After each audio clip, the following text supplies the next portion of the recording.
Welcome to the Deep Dive. Today, we're diving into the world of Bob Camblin. He's an artist who, let's just say, preferred to let his art do the talking rather than, seeking the spotlight. Yeah, it's definitely a curious case, isn't it? So much talent, but almost like he intentionally chose to stay under the radar. Yeah. Makes you wonder what he was really going for. Right. It's almost as if, like, he left clues, but not the whole map. You know what I mean? We've got all these fascinating sources to work with, a whole book of his quotes, his biography, a book review that actually features his work. Oh, and we even have a description and analysis of a particular drawing called Silence, and a YouTube transcript that analyzes that very same drawing. Like a puzzle box, right? Totally. And I guess that's our mission today, to try to crack it open. Yeah, figure out like what made this guy tick, what was he trying to tell us through his art, and why choose to stay in the shadows when it seems like he could have easily been a huge name. Yeah, that's the big question, isn't it? Okay, so where do we even begin? Well, I guess we start with Camblin himself. Some of these quotes, they're like, wow, they really make you think. Okay, hit me with one. All right, check this out. Fortunately, some things remain forever, or another 10 years perhaps. Yeah. It's funny, but also, like, kind of profound. Yeah. It's like he understood how fleeting fame can be, Like even eternal things, maybe they only last a decade or so in people's minds. Yeah, Chloe. Okay, give me another one. Okay, this one's really interesting. Look into the atom, you get what you need. Look into magic, and you get what you need. Philosophy and art are in both. Whoa, what do you make of that one? Well, it's like he's saying that there are connections between everything, even things that seem completely opposite. Science, mysticism, art, it's all interconnected somehow. I like that. All right, what else you got? How about this? The artist today is the only free agent. Wow, that's a pretty bold statement. Right. It's almost like a declaration of independence.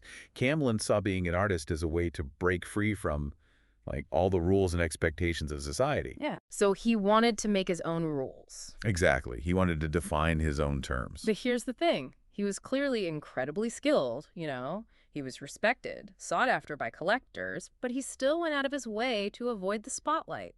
Why? It's the million-dollar question, isn't it? Yeah. If it wasn't about fame or recognition, what was driving him? Right. Like, was it purely for himself?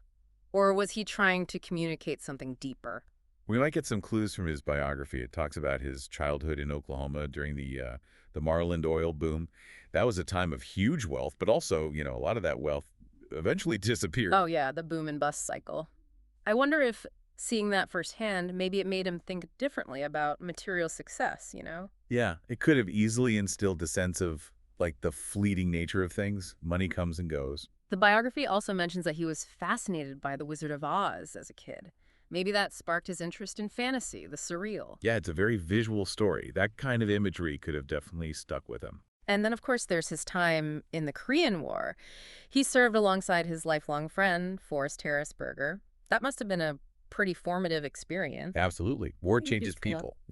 The discipline of military service, Mhm. the bonds you form under pressure. And the things you see. Right. Then, after the war, he got a Fulbright scholarship and spent a year in Italy. He was really impressed by the Uffizi Gallery, with all the Renaissance masterpieces.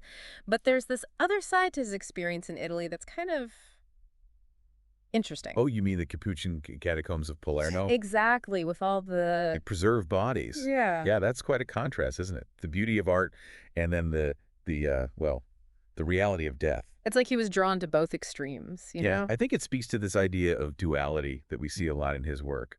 The tension between life and death, the beauty and the macabre. Yeah, it's all there. And we have to remember the historical context, too. This was post-World War II, a time when the world was still processing a lot of trauma. That might have also influenced his view of life and death. It makes sense. It definitely adds another layer to how we view his work. For sure. It's not just pretty pictures. There's a lot going on beneath the surface. Okay, so how did his artistic style develop over time? Well, according to the biography, he started out doing more social protest art, but then he shifted towards a more personal, symbolic style. Interesting. What influenced that shift? The biography mentions a couple of things. One is the influence of Luigi Cremoni, an Italian artist. Yeah. and the other is Etruscan art, which he was exposed to in Italy. I see. So he was taking inspiration from all sorts of places. Exactly, and then he kind of synthesized it all into his own unique style. And his drawings, they seem to become more ambitious over time, right? Yeah, they definitely evolved. They went from being more like studies to becoming these really powerful works of art in their own right. Like what kind of subjects was he drawing? Well, there's mention of a St. Bambola series, a cicada series, even some scarecrows, inspired by Gunter Grass's novel Dog Years. Scarecrows. Interesting choice. It all kind of ties back to this theme of transformation, the lobster shedding its shell, the scarecrow, which is meant to protect but is also, like, inherently temporary, destined to decay. I see, yeah. And I remember reading about those recurring images of lobster shells and puppets in his work. Right. It's like he was fascinated by those metaphors. The lobster shedding its shell, the puppet being controlled by unseen force. There are all these different ways of looking at, like, the complexities of human existence. So it's not just what he was drawing, it's how he was drawing it that's important too, right? The Yeah. techniques, the symbols he used. Exactly. And that brings us to his artistic philosophy, which is where things get really interesting. Apparently, he had, like, a real disdain for traditional art criticism. Really? Why? Boy. He believed that art should speak for itself, that it shouldn't need to be explained. So no artist statements for this guy. Nope. He wanted his art to evoke an emotional response, to spark a dialogue on a deeper level. He wanted people to feel it, not just think about it. Exactly. Yeah. And he even took a unique approach to exhibitions, like how his work was displayed. What do you mean? He wasn't into those traditional chronological displays, where you see the artist's progression over time. He wanted to create an experience to draw the viewer into his world. Interesting. So it was about creating a certain mood or atmosphere, not just showing off the artwork? Right. It was about creating an immersive experience. Okay, so he had this strong belief in letting the art speak for itself. But the biography also talks about the importance of intuition in his creative process. He called it the hunch, almost like a Zen thing, Right. letting go of control and just letting the creativity flow. It's like trusting your gut. Not overthinking it, but just going with the flow. So how does that fit with his dislike of explanation? It seems kind of contradictory. Maybe it's about trusting the subconscious. He might have felt that over-explaining things would kind of ruin the magic. It's like once you try to put it into words, it loses something. And now we come to like one of the most fascinating things about Camblin, his deliberate use of ambiguity. And, well, almost like he was trying to trick the viewer. Right. He would include these misleading clues in his work, what he called data problems. Data problems. What does that even mean? It's like he was setting traps, He wanted you to question what you were seeing, to not take anything at face value. It's almost like a game he was playing with the audience. Exactly. He wasn't interested in easy answers. He wanted to make you think, to work for it. The biography even makes a connection to the figure 4 trap, that simple knot that's used to catch animals. It's like a symbol for all the complexities and hidden forces in life, the choices we make, the consequences that follow. Wow, that's a really good point. It's like we're all caught in these traps in one way or another. And Camblin's art is like reflecting that back at us. Okay, so we've talked about his philosophy, his techniques, but let's dive into a specific example, this silence drawing that we have descriptions of. Yeah, it sounds pretty fascinating. Here's what we have. The drawing, Silence, is executed in soft, monochromatic pencil shading. This artwork presents a ghostly figure in a flowing silhouette, centrally positioned. The figure appears to hold a long brush or staff that points toward what looks like a rectangular canvas or window.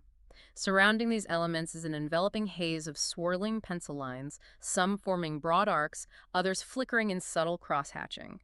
Vague text or faintly visible shapes hover in the background, while the upper portion hints at circular forms and partial words receding into the graphite mist. Wow, that's quite a description. And it gets even better. The dreamlike atmospheric quality and the use of a shadowy figure to represent introspective or metaphysical themes echo symbolist traditions, such as works by Odilon Redon, who employed charcoal and pastel to evoke spiritual or subconscious domains. The indistinct environment, floating text elements, and ephemeral figure hint at surrealism's interest in dream imagery and the unconscious, though the piece is more subdued and less overtly fantastical. So it's like symbolism meets surrealism, but with a Camblin twist. It's like he's blending these different artistic traditions, but then making them his own. Right, but what does it all mean? What was he trying to say with this drawing? Well, that's where the interpretation comes in. But before we get into that, we should probably look at what the YouTube video has to say. It might give us some more clues. So this YouTube video, it seems to focus on the idea of like introspection, the creative process, and then silence itself as like a force. Okay, so how does it approach silence specifically? Well, here's a bit from the transcript. The grayscale composition of the drawing Silence captures the essence of quietude and introspection. A central shadowy figure, almost spectral, holds a long staff or paintbrush, blending into the swirling background of soft pencil strokes. The figure appears to emerge from or merge with its surroundings, suggesting impermanence or fluidity. In the background, faint shapes and outlines hint at an eye, a window, and a vast landscape, each barely discernible, as if existing on the edge of memory or thought. The hazy and overlapping textures create a sense of motion and stillness simultaneously, as though the figure is caught in the act of creation or contemplation. The blending of light and shadow emphasizes the transient and ephemeral nature of the moment, evoking a realm between reality and dream. Wow, it sounds like this video really gets into the nitty-gritty of the drawing itself. Like all those details we talked about, the shadowy figure, the swirling lines, even that central rectangle. They're all in there. Right, but then it takes it a step further. It starts to offer some interpretations of those elements. Like what? Well, for example, it talks about how the figure is both emerging from and merging back into the silence. Like it's part of the silence, but also separate from it. That's interesting. It reminds me of that whole lobster shell thing we talked about.